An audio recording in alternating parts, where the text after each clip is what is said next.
What's going on, guys? It's Ken. I'm back with another video. Today I wanted to briefly go over the market and kind of talk about what happened today, specifically in the job market report. So today we got new job market data, as it is Friday, one of the first Fridays of the month. So the main thing we got today was payroll employment rises by 256,000 in December, and unemployment rate at 4.1%. So the payroll employment was expected to be 156 or like 150,000, and it's all the way up, or it was all the way up at 250,000 for December. So I personally feel like this could be because usually during Q4, jobs might have more employees and they might have higher payroll because of the increase in employees that they have for the season, specifically retail. Not all companies operate like that, though. I think that's more solely for like retail companies, like retail stores and stuff like that. Now with the unemployment rate, it actually went down to 4.1%. So if we pull up the unemployment rate, it's down. It was down for December, 4.1%. It's relatively low, all right? Obviously, it's been trending up ever since March 2023. It was at the low of about 3.3%, 3.4%, March 2023. Ever since then, it's been slowly climbing higher, but when you look back at recessions, as long as it's not like going up like this, like really steeply, we're probably not in a recession. So that's really what the Fed is watching out for. Once the unemployment rate starts to really just start shooting up, then that's when things get a little bit more uncontrollable. But I mean, even if you go back to like 2007, 2008, the unemployment rate was still pretty much doing the same thing, kind of slowly climbing higher. And then it wasn't until March of 2008, which actually ironically is a year later from the low, April 2007. So it wasn't until March 2008 that it really started to get uncontrollable and start shooting up higher. Right now it's kind of doing the same thing. It's been slowly going higher, and hopefully it doesn't get out of control, and hell, maybe you can even come back down under 4%. But that's something to keep an eye out on, obviously. But when it comes to the stock market, the S&P and the stock market was down today. I think one thing to look for is the 20-week SMA. It actually closed, technically it closed below the 20-week SMA, but it closed above the 21-week EMA, so right in between them. This is something to definitely watch out for going into next week. Is it going to start falling below these two moving averages? Because that could lead to a bigger correction. Right now, the S&P is currently down. Let's see. It's currently down 4.4% from the high. Dow Jones is actually below its 20-week SMA. NASDAQ a little bit above it. So interesting. But why am I talking about the S&P? Well, because obviously Bitcoin does rely on how the stock market is doing. Obviously Bitcoin is a function of excess liquidity, pretty much. And, if the stock market is not doing as well, then Bitcoin won't do as well. It's an if-then statement. And I want to take that back. Bitcoin is not really a function of excess liquidity as much as all these other altcoins. But, when you just got to take a look at and think of the risk curve, if the lower risk assets such as the stock market and the S&P, if they're not doing well, then Bitcoin is most likely not going to do as well. And they're pretty closely tied. So that's why it's important to always take a look at the stock market when you're talking about Bitcoin. Now, another thing with the stock market is this 10-year yield has been going up.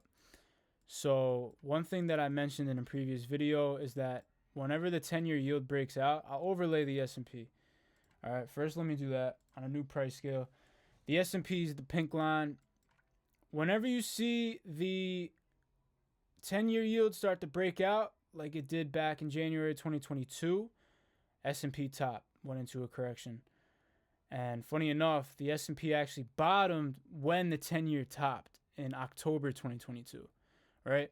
But then fast forward to July 2023, when the 10-year broke out again, S&P had a top, went down until the 10-year topped. That's when the S&P bottomed, and then boom, started going up. Now, notice how the S&P was going up. It can go up when the 10-year is going higher. You see? Even over here. S&P was going up during this move. And I'll zoom in a little bit.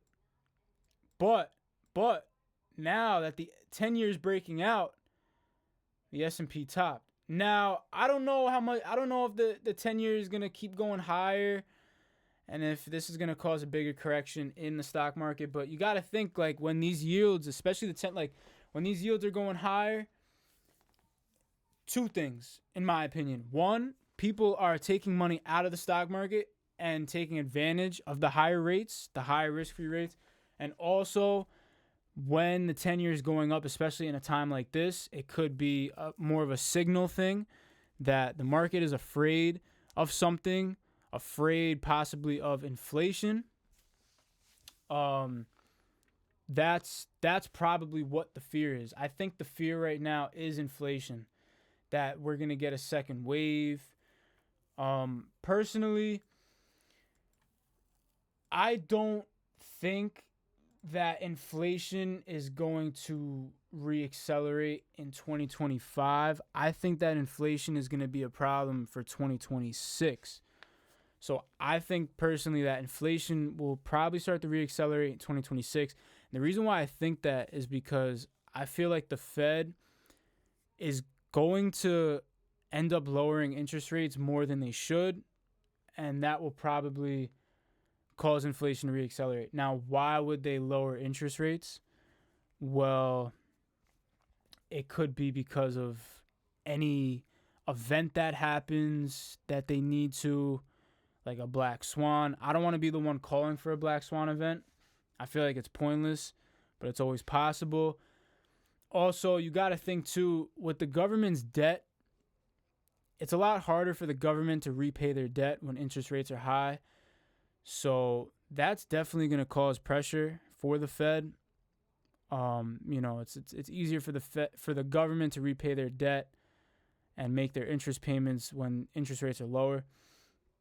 Something to keep in mind. But, I think the biggest thing to look out for right now is, one, what I think it's going to be more interesting to see what the unemployment rate is for January, which that print will come next month. But I think that's going to be interesting because some companies and some businesses get rid of workers after the holidays. So that might cause unemployment to go up for January. But also the same statistics that we looked at for like payroll employment, that's going to be interesting to see. Initial claims too. I have this pulled up. This is initial claims. Okay. I wanted to make sure it was the right thing. But this was actually announced January 8th, 2 days ago. Excuse me. Initial claims is down to 201,000, which is really low. All right. That's not recession territory. Until initial claims gets to like maybe 350,000, then that's when, or even 300,000, that's when things start to get concerning. But initial claims being at 201,000 is really low. And it's a very interesting time right now. The economy and the job market is doing better than I think the Fed. The Fed wanted the job market to soften up. think the job market and the economy is doing a lot better than what people think, and it's causing the markets to get spooked and yields to rise, possibly that 10-year. And I think it's just causing this inflation worry. So we'll have to see how it plays out. But Bitcoin being where it is, it's definitely due for a correction. It's due for specifically a 30% correction, in my opinion. I've been calling for this for a couple weeks now. It's been about 800 days since Bitcoin has had a 30% correction. So it's definitely due at some point. This could be the start of it. I mean, even this correction doesn't necessarily count because I'm talking about 30% corrections when accounting for daily closes. So this technically doesn't count.